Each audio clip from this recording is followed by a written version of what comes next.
Good morning students. सुप्रभात सभी को। आज फिर मार्गदर्शन ऑनलाइन क्लासेस में आपका स्वागत है। मैं Sushil Swami, geography lecturer, BA BEd second year के लिए आपके लिए क्लास लेके आया हूँ। ज्योग्राफी का टॉपिक जिस प्रकार से हम जो दूसरी बुक है जैव भूगोल, उस जैव भूगोल में हम पढ़ रहे थे कि भी विभिन्न प्रकार के बायोम पाए जाते हैं। उन बायोम के आधार पर अलग अलग जो है जीव जंतु उस बायोम में पाए जाते हैं। जिस प्रकार से मरुस्थलीय बायोम है, जलीय बायोम है, या अपने ये कह सकते हैं कि भी वन क्षेत्र का बायोम है। तो ये अलग अलग बायोम के रूप में ये पाए जाते हैं। इसी प्रकार से हमने पारिस्थितिकी के बारे में पढ़ा था कि पारिस्थितिकी जो होती है वो विभिन्न प्रकार के जीव जंतुओं का, अपने ये मान सकते हैं विभिन्न प्रकार के जो जीव जंतुओं का जो समूह होता है उनका आपसी क्रियाकलाप जो होते हैं या उनमें आपसी जो है इनके संबंध पाया जाता है, वो अपने उसे पारिस्थितिकी कहेंगे। और इसी प्रकार से पारिस्थितिक तंत्र जो होते हैं वो पारिस्थितिक तंत्र भी जो है अलग अलग रूप से, जिस प्रकार से जलीय पारिस्थितिक तंत्र है या समुद्रीय पारिस्थितिक तंत्र है या झील पारिस्थितिक तंत्र है या वन पारिस्थितिक तंत्र है या अपने ये कह सकते हैं कि भी घास पारिस्थितिक तंत्र है। इस प्रकार से अलग अलग पारिस्थितिक तंत्र भी पाए जाते हैं। अब पारिस्थितिक तंत्रों के आधार पर हमने ये भी पढ़ा था कि विभिन्न प्रकार के पारिस्थितिक पिरामिड भी पाए जाते हैं। जिस प्रकार से ऊर्जा पिरामिड है, बायोमास पिरामिड है, या जो अपने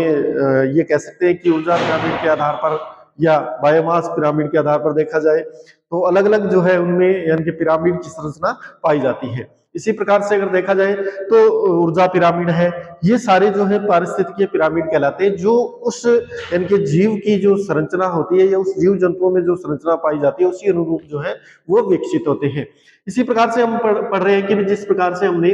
पारिस्थितिक तंत्र के बारे में पढ़ा था, पारिस्थितिक तंत्र, पारिस्थितिक तंत्र। तो पारिस्थितिक तंत्र में पारिस्थितिक तंत्र के घटक हमने पढ़े थे। पारिस्थितिक तंत्र के घटक,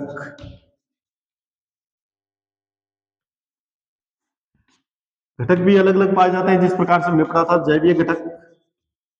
जैवीय घटक हमने पढ़े थे, या अजैविक घटक हमने पढ़े थे, जिसे पर्यावरणीय या अजैविक घटक जिसे अपने कह सकते हैं, अजैविक घटक हमने पढ़े थे। इसी प्रकार से इनके हमने जो है खाद्य श्रृंखला में पढ़ा था, ऊर्जा प्रवाह हमने पढ़ा था, ऊर्जा प्रवाह या भोजन श्रृंखला के बारे में हमने पढ़ा था। भोजन श्रृंखला जो है, भोजन श्रृंखला हमने पढ़ा था कि परपोषी भोजन श्रृंखला पाई जाती है, आखेटक भोजन श्रृंखला भी पाई जाती है, या मृतोपजीवी भोजन श्रृंखला भी पाई जाती है। तो ये सारे जीव जंतु जो है एक दूसरे पर आधारित रहकर जो है अपना जीवन यापन करते हैं। इस प्रकार जो है, जिस प्रकार से अपने ये कह सकते हैं कि भी अनेक प्रकार के जो जीव हैं वो अलग अलग क्षेत्र में जो है निवास करते हैं, और वो उनका पारिस्थितिक तंत्र कहलाता है। इसके बाद हम देखते हैं कि भी विभिन्न प्रकार के जो पारिस्थितिक तंत्र हैं, विभिन्न प्रकार के जो पारिस्थितिक तंत्र हैं, जिसमें अगर देखा जाए जिस प्रकार से हम कह सकते हैं कि घास पारिस्थितिक तंत्र है,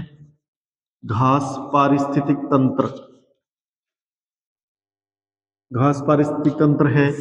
या हम कह सकते हैं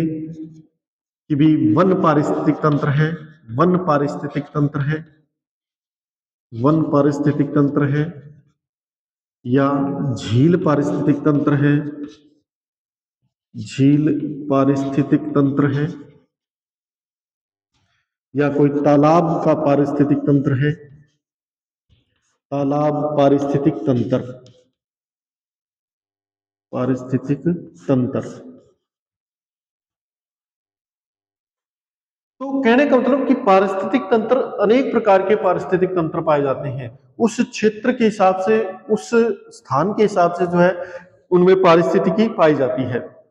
जलीय पारिस्थितिक तंत्र में जलीय जीव पाए जाते हैं या जलीय पेड़ पौधे पाए जाते हैं, जो यानी कि अपना उसी अनुसार जो है उन पर जो है आपसी क्रियाकलाप या आपसी संबंध उनमें पाए जाते हैं। इस प्रकार से हम देखते हैं कि सबसे पहले अपने देखें कि घास पारिस्थितिक तंत्र जो होता है,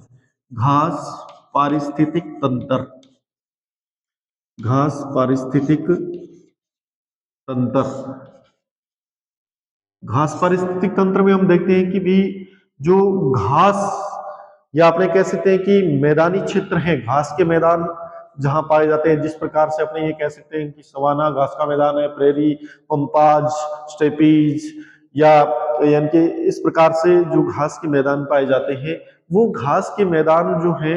वर्तमान स्वरूप में अगर अपने देखें तो अधिकतर जो है इनके घास के मैदान पाए जाते हैं। घास के मैदानों में जो है जो जीव जंतु पाए जाते हैं, जो जीव जंतु पाए जाते हैं वो उस घास पर आधारित होते हैं या उस ग्रास पर आधारित होते हैं। अपने ये कह सकते हैं कि उनका जो भोजन होता है मुख्य रूप से वो घास होती है और उसको जो है वो चरते रहते हैं और उसके द्वारा जो है ऊर्जा प्राप्त होती है। वो ऊर्जा एक स्तर से दूसरे स्तर में जो है परिवर्तित होती जाती है। तो अपने इस प्रकार से अपने मान सकते हैं कि जो ये घास पारिस्थितिक तंत्र का जो निर्माण हुआ है, जिस प्रकार से हम कहते हैं सवाना है, स्टेपीज है, वेल्ड है, जिस प्रकार से अपने कहते हैं कि भी पंपाज है उत्तरी अमेरिका का जो घास का मैदान है, इसी प्रकार से स्टेपीज एशिया के जो घास के मैदान है, या अपने ये कहते हैं कि सवाना जो अफ्रीका का घास के मैदान है। तो ये सारे जो, या वेल्ड है जो ऑस्ट्रेलिया के घास के मैदान है, तो ये सारे घास के जो मैदान है इनका निर्माण जो हुआ है वो अपने ये कह सकते हैं कि भी इनका पहले जो है यहाँ पर वन क्षेत्र पाए जाते थे। उन वन क्षेत्रों को या तो यानी कि किसी कारणवश उनको काट दिया गया किसी मनुष्य के द्वारा, या उनको जो है किसी कारणवश उनको खत्म कर दिया गया, या धीरे धीरे वो वन जो है वहां खत्म हो गए, सिर्फ घास वहां पर बची। तो इस प्रकार से वहां पर घास मैदानी क्षेत्र का निर्माण हो गया। अब घास जो पारिस्थितिक तंत्र होता है उसमें मुख्य रूप से अगर देखा जाए तो उपभोक्ताओं के रूप में अगर अपने देखें, उपभोक्ताओं के रूप में देखें या उत्पादक के रूप में अगर अपने देखें, उत्पादक, तो उत्पादक मुख्य रूप से इसमें जो है घास होती है। और जो प्राथमिक उपभोक्ता जो होते हैं, प्राथमिक उपभोक्ता जिसे अपने कह सकते हैं, तो इसमें प्राथमिक उपभोक्ता अधिकतर तो कीट पतंगे होती हैं। दूसरा जो है अपने कह सकते हैं कि गाय है, बकरी है, भेड़ है, ये जो शाकाहारी जीव होते हैं सारे के सारे, या खरगोश है, शाकाहारी जीव खरगोश है, ये सारे जीव जो होते हैं ये उनके प्राथमिक उपभोक्ता कहलाते हैं। इसी प्रकार से इसमें जो है अपने अगर द्वितीयक उपभोक्ता के रूप में देखें, द्वितीयक उपभोक्ता घास के अंदर द्वितीयक उपभोक्ता के रूप में देखें तो द्वितीयक उपभोक्ता के रूप में अधिकतर जो है, क्योंकि मनुष्य जो है वो मुख्य रूप से इनका द्वितीयक उपभोक्ता है घास जो है पारिस्थितिक तंत्र के अंतर्गत, क्योंकि मनुष्य जो है पशुओं से सभी चीजें प्राप्त करता है, पशुओं से सभी चीजें प्राप्त करता है। और पशु जो है गाय, बकरी, भेड़, शाकाहारी जो है या खरगोश है, वो सारे जो है इनके इस प्राथमिक उत्पादक पर जो है आधारित होते हैं और इससे जो है ऊर्जा प्राप्त करते हैं। और इनसे जो ऊर्जा मनुष्य जो होता है इनसे सभी चीजें इनसे प्राप्त करता है। इसलिए ये जो है द्वितीयक उपभोक्ता के रूप में इसको देखा जाता है। द्वितीयक उपभोक्ता के रूप में क्योंकि मनुष्य प्रत्येक जो पदार्थ होता है जिससे पशुओं से जो पदार्थ प्राप्त होते हैं, चाहे वो किसी प्रकार का पदार्थ हो, चाहे वो यानी कि अपने ये कह सकते हैं कि दूध हो, दही हो, मक्खन हो, सारी चीजें जो है वो पशुओं से प्राप्त करता है। इसलिए जो है ये यानी कि अपने कह सकते हैं प्राथमिक उपभोक्ता के रूप में इसको जाना जाता है। या मनुष्य जो है शाकाहारी जीवों पर अधिकतर आधारित होता है। उसी प्रकार से जिस प्रकार से हम कहते हैं कि विभिन्न प्रकार की जो फसलें हैं उन फसलों पर जो है यानी कि खाद्यान्न जो पदार्थ प्राप्त होते हैं वो मनुष्य खाद्यान्न को खाकर जो है अपना यानी कि कार्बोहाइड्रेट जो है अपना कार्बोहाइड्रेट की पूर्ति करता है या प्रोटीन की अपनी जो है वो पूर्ति करता है। तो इस आधार पर अपने कह सकते हैं कि भी मनुष्य जो है इसका घास पारिस्थितिक तंत्र में जो है प्राथमिक उपभोक्ता के रूप में इसको अपने जान सकते हैं। इसके बाद में तीसरा रूप अगर अपने देखें इसका तो अपघटक का रूप कहलाता है। अपघटक, अपघटक का मतलब ये हो गया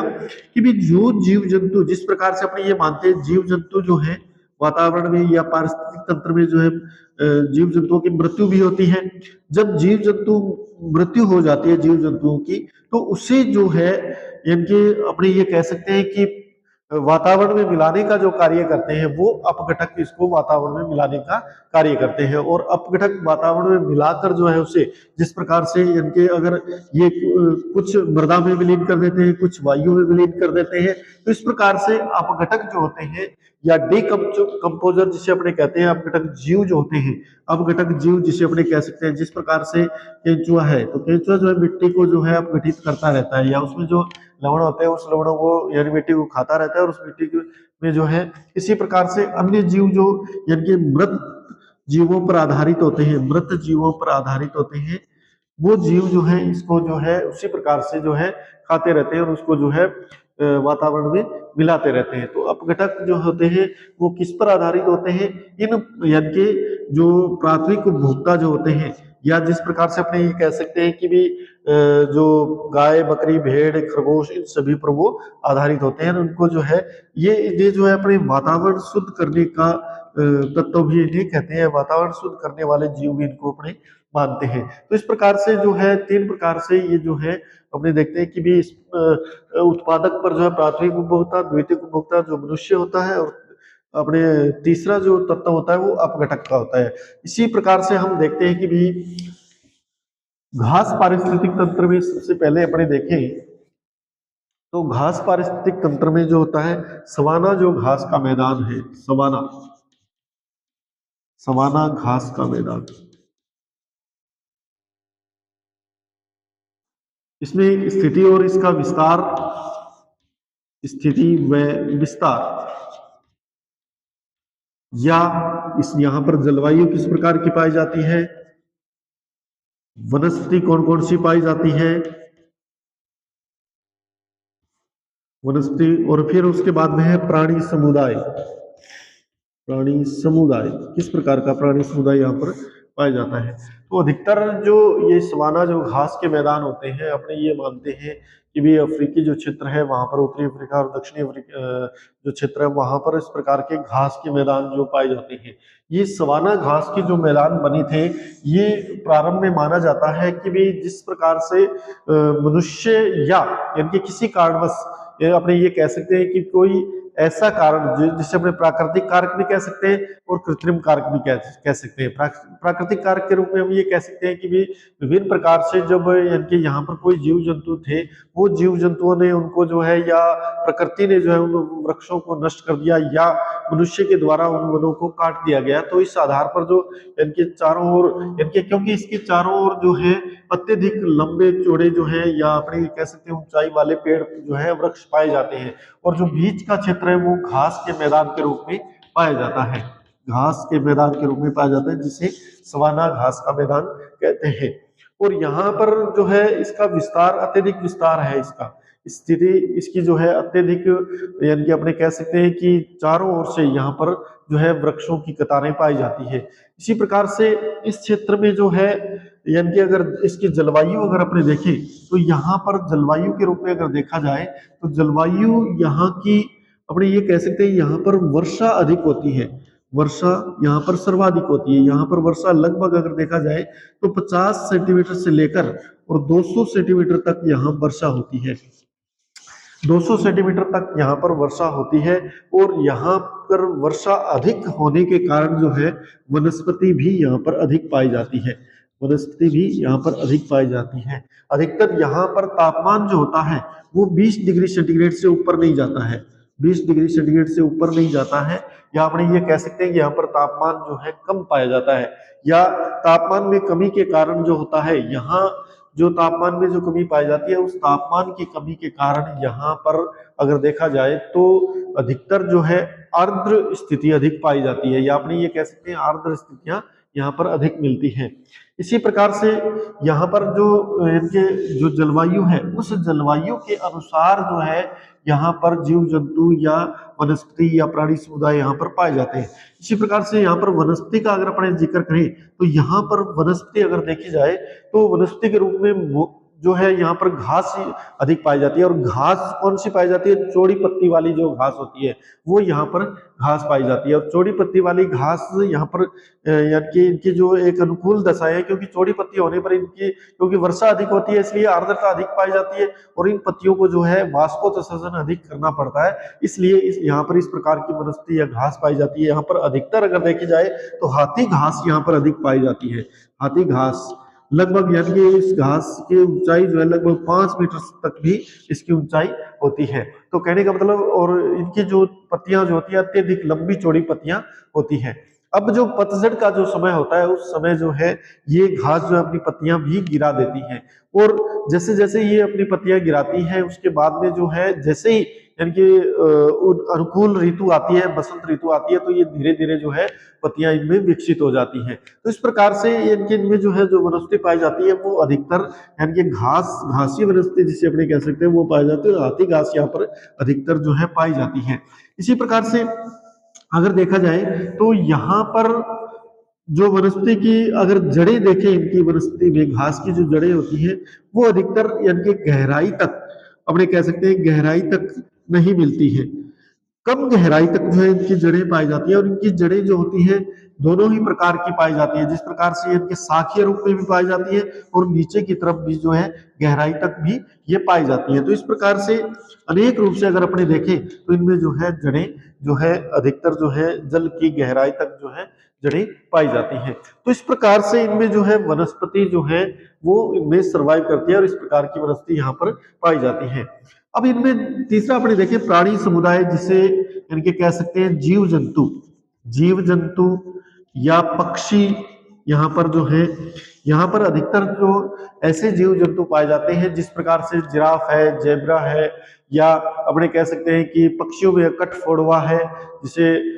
कठफोड़वा भी पाया जाता है, या और पक्षी जो होते हैं वो जिस प्रकार से यहाँ पर यानी कि इस वातावरण में जो सर्वाइव कर पाते हैं उस प्रकार के यहाँ पर पशु पक्षी यहाँ पर पाए जाते हैं। इन क्षेत्रों में अधिकतर जो है अगर देखा जाए तो यहाँ पर हाथी भी, बड़े से बड़ा जीव हाथी भी पाया जाता है, और छोटे से छोटा जीव जिस प्रकार से अपने खरगोश कहते हैं, खरगोश भी जो है यहाँ पर पाया जाता है। खरगोश है, हिरण है,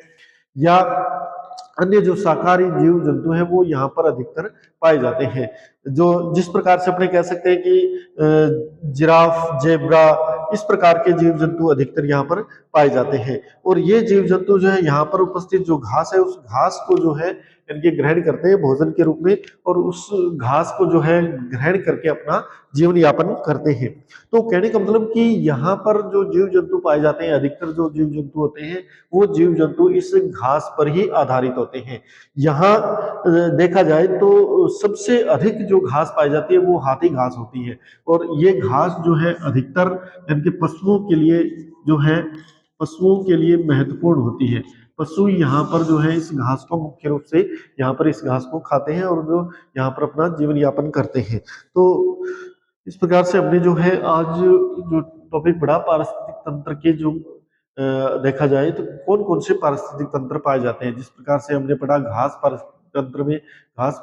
तंत्र में जो है वनस्पति किस प्रकार की है, यहाँ पर जलवायु किस प्रकार की है, यहाँ पर जो प्राणी समुदाय किस प्रकार का पाया जाता है, तो ये सारी चीजें हमने आज पढ़ी। इसी प्रकार से वन पारिस्थितिक तंत्र भी होता है, इसी प्रकार से झील पारिस्थितिक तंत्र भी पाया जाता है, इसी प्रकार से तालाब पारिस्थितिक तंत्र भी पाया जाता है। तो अपने ये कह सकते हैं कि भी वातावरण के अनुसार, या अपने कह सकते हैं पर्यावरण के अनुसार, या उस